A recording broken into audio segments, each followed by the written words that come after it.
23 अगस्त से 31 तारीख के बीच 5 दिन यूपी पुलिस का पेपर चला। कुल मिला के 10 शिफ्टों में पेपर खत्म हो गया। 10 दिन के इंतजार के बाद आंसर की भी जारी कर दिया गया। लगभग सभी शिफ्टों में 2 से 3 क्वेश्चन पे आपत्ति करने वाला कंडीशन भी बन गया और बच्चे लगभग आपत्ति भी कर दिए हैं। अब उन बच्चों को इंतजार है कि अब कट ऑफ कितना जा सकता है। कट ऑफ में आपको अच्छे से पता है कि नंबर बहुत ऊपर नीचे होंगे कि जो लोग 220 नंबर करके आए थे उन लोगों के भी नंबर घट के लगभग 200 के आसपास हो गए हैं। कुल मिला के कट ऑफ नीचे जाने की ज्यादा संभावना बन रही है। जितने भी लड़के हैं वो तो दौड़ अपना कंप्लीट ही कर लेते हैं लगभग, क्योंकि उनका शरीर का बनावट ही ऐसा होता है। लेकिन प्रॉब्लम आ जाती है लड़कियों के लिए, क्योंकि लड़कियां उस तरीके से खुद को तैयार भी नहीं रखती हैं, ना ही उनका दिनचर्या ऐसा होता है कि वो फिजिकल एक्टिविटी ज्यादा करती हों।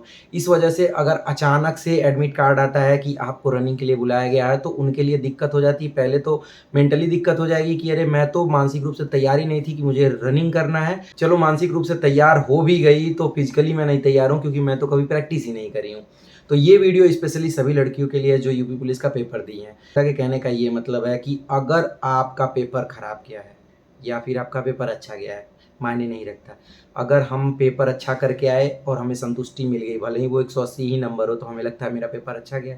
अगर हम पेपर में 220 नंबर करके चले आए और हमें संतुष्टि नहीं मिल रही तो इसका मतलब हमारा पेपर खराब हो गया। खराब और अच्छे का यही परिभाषा होता है कि अगर हम संतुष्ट है तो अच्छा और हम संतुष्ट नहीं है तो बुरा। तो संतुष्टि की बात ही नहीं है, क्योंकि हमारे संतुष्टि से हमें जॉब नहीं मिलेगी। एक महिला का कट ऑफ जारी किया जाएगा जिसमें जनरल, ओबीसी, एससी, एसटी करके अलग अलग कैटेगरी वाइज कट ऑफ जारी कर दिया जाएगा। अगर मेरी कैटेगरी ओबीसी है और ओबीसी में दिए हुए नंबर से ज़्यादा मेरा नंबर है तभी मेरा सिलेक्शन हो जाएगा। और कोई तरीका नहीं है कि खुद को सेटिस्फाई करके हम सेलेक्ट हो जाएं। तो इम्पॉर्टेंट ये है कि कितने नंबर हों तो रनिंग करना चाहिए। कि अगर इतने नंबर नहीं बन रहे हैं तो आगे क्या करना चाहिए। तो जितनी भी लड़कियां हैं अगर उनके नंबर 160 प्लस या फिर 160 के आसपास है तो आप रनिंग करिए। मैं ये नहीं कहूँगा कि अगर नहीं हुआ तो चलो फिजिकल तो आपका बन ही जाएगा, लेकिन इतना ज़रूर कहूँगा कि अगर आपका एडमिट कार्ड आ गया तब सोचो आपके लिए कितना फ़ायदा होगा।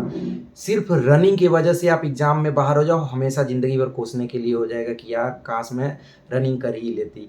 बाकी तो आपको अच्छे से पता है कि रनिंग करोगे तो 50 चीज़ें आपको फ़ायदा करेंगी।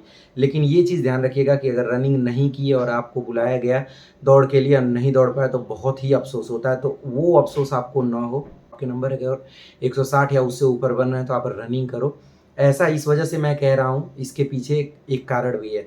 160 नंबर अगर आपको मिले हैं तो इसका मतलब 80 क्वेश्चन आपके काट पीट के सही हो गए हैं। लेकिन ये सोचो कि नॉर्मलाइजेशन में नंबर बढ़ेंगे भी, इस भी नंबर तक बढ़ जाते हैं। तो सोचो जिनके 160 होंगे उनके सीधे 180 चले जाएंगे।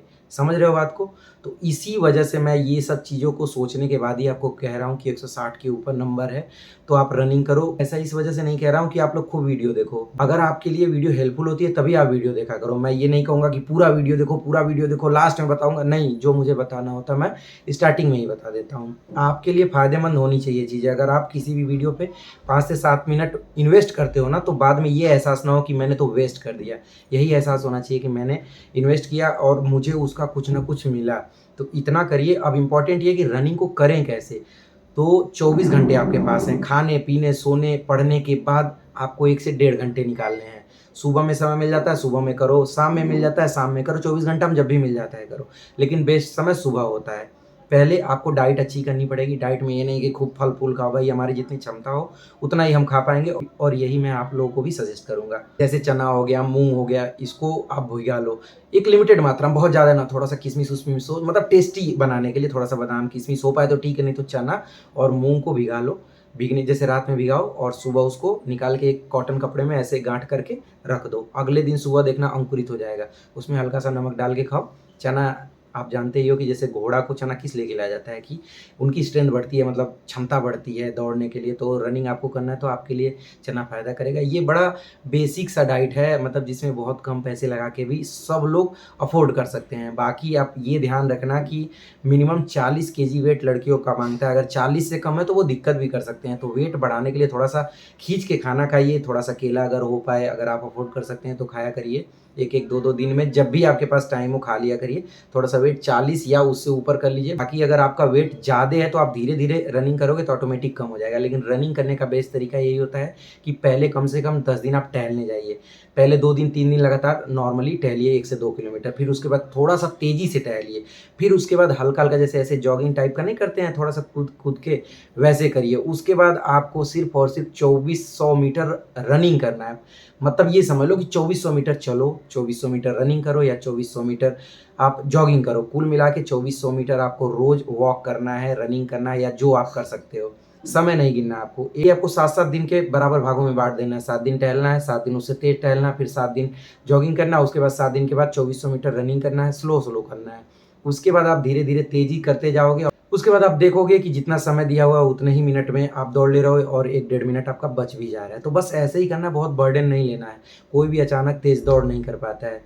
बहुत सारी लड़कियाँ ऐसी भी हैं जिनके पुराने एक्सपीरियंस बहुत ख़राब रहे हैं रनिंग के मामले में, जैसे 41,520 में बेहोश हो गई या पैर मूंछ खा गया या वो दौड़ी तो समय ज़्यादा लग गया। ऐसे ही 49,000 वाले के साथ हुआ।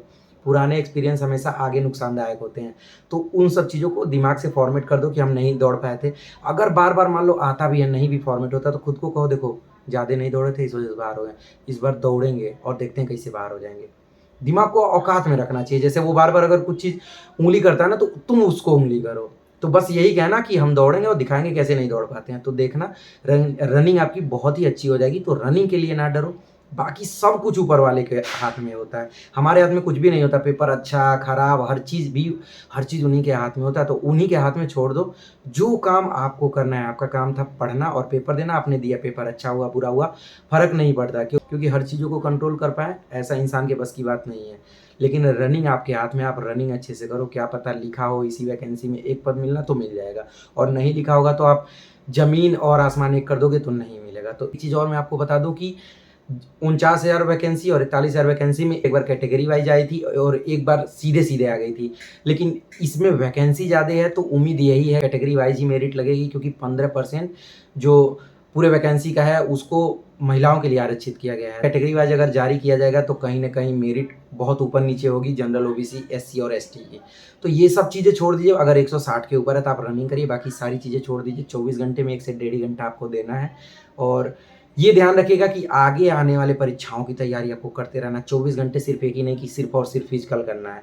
2 से 3 दिन रनिंग करने पे दिक्कत होगी शरीर को, लेकिन उसके बाद नॉर्मल हो जाएगा। तो बस आपको यही ध्यान देने की ज़रूरत है, बाकी परेशान मत होइएगा। लड़के दौड़ लेते हैं, लड़कियाँ कहीं न कहीं पीछे रह जाती हैं, लेकिन इस बार लड़कियाँ गलती नहीं करेंगी क्योंकि जो भी गलतियाँ होती हैं, वो सारी चीज़ें मैं आपको पहले ही बता दिया हूँ। और ये सारी चीज़ें मुझे कैसे पता है? क्योंकि मैं इन सब चीज़ों से गुज़र चुका हूँ, इसीलिए मैं आपको अपना एक्सपीरियंस शेयर करता हूँ ताकि आप सिर्फ़ अपनी गलतियों से सीखें, उसके लिए ज़िंदगी कम पड़ जाएगी।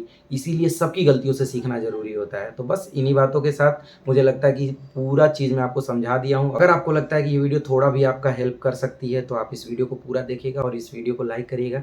चैनल को सब्सक्राइब करना ना भूलिएगा। आगे ऐसे ही अपडेट आप लोगों को मिलते रहेंगे। मिलते हैं अगले वीडियो में, तब तक के लिए आप लोग अपना ध्यान रखिएगा। Bye bye.